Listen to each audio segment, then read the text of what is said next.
10 spooky Halloween stories that will keep you up at night. Number 1. The Lonely Ferris Wheel.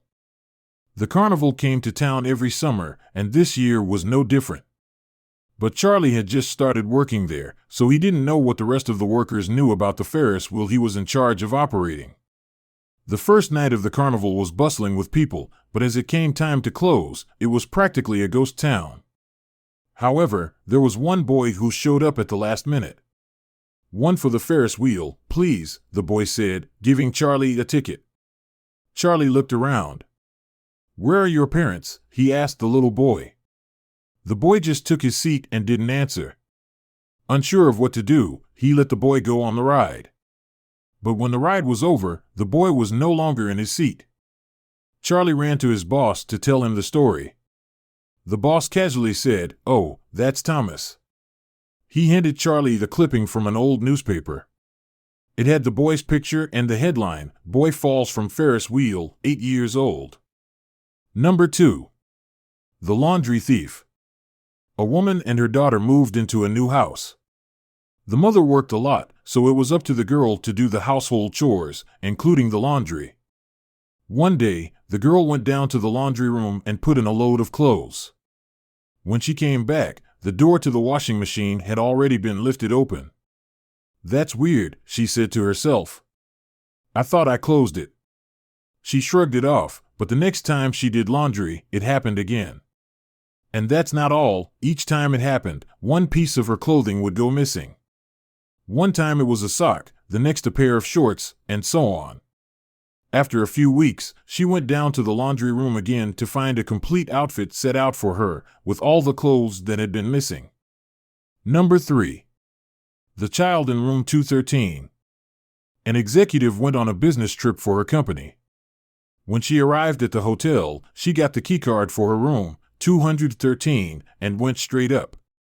She was exhausted and couldn't wait to sit down, but her keycard didn't work. She went down to complain to the front desk and promptly got a new card. That one didn't work either.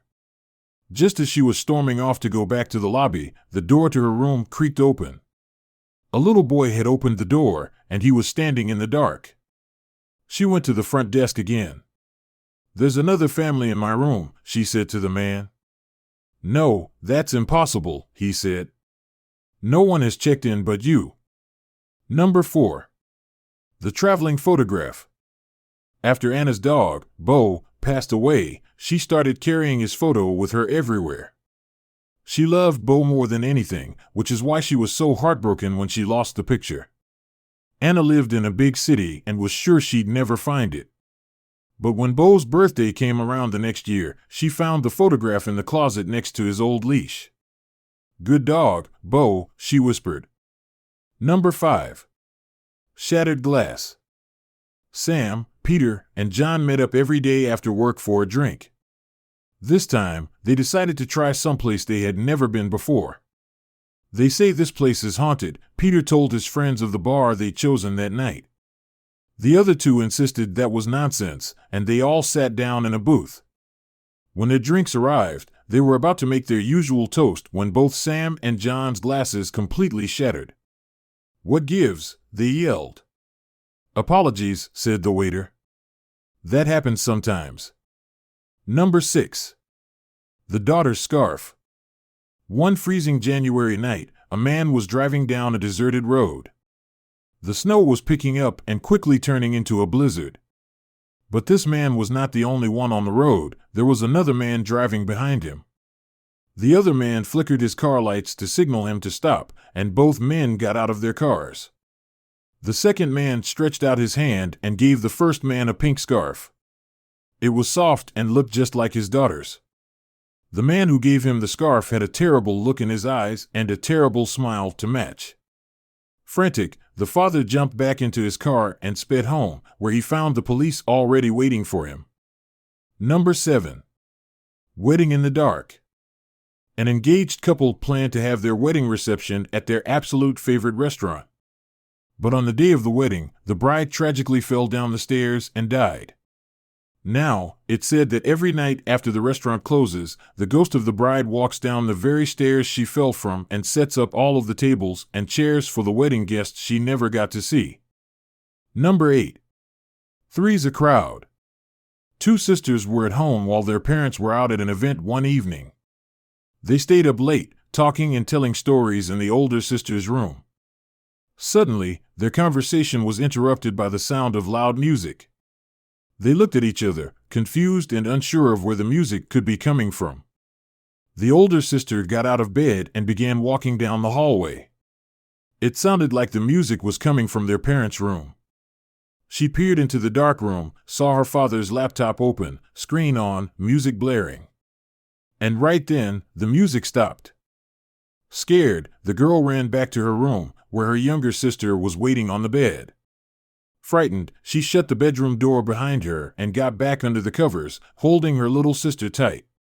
They heard slow, heavy footsteps one after another, heading toward their end of the hall.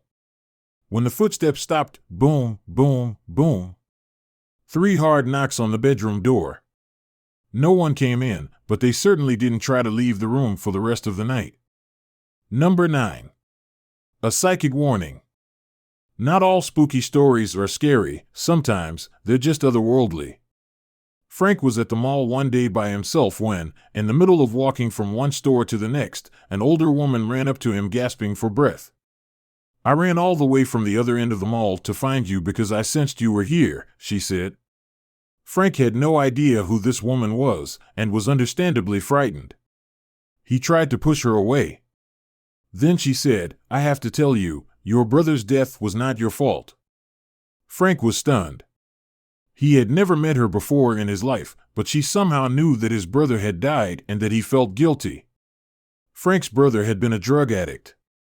He called Frank the day he died, but Frank didn't pick up the phone. "Your brother doesn't blame you," she said with compassion. Satisfied that she had fulfilled her duty, she walked away and disappeared back into the crowd of shoppers. Frank broke down in tears. Number 10. When art imitates life a little too closely. There was a house in a small neighborhood in Maryland that went overboard with Halloween decorations every year. Whenever the crisp, fall air rolled in, the entire town would look forward to the unveiling of the new display. But no one ever really talked to the person who did the actual decorating. He was a loner. People only knew him for his Halloween spirit, and his decorations became grander and more lifelike every year. The newest one was a Vlad the Impaler theme, hyper-realist. Bloodied mannequins were pierced through with wooden stakes and left to the crows in a gruesome display. It was the ultimate work of horror, so much so that it caused quite the controversy in the town.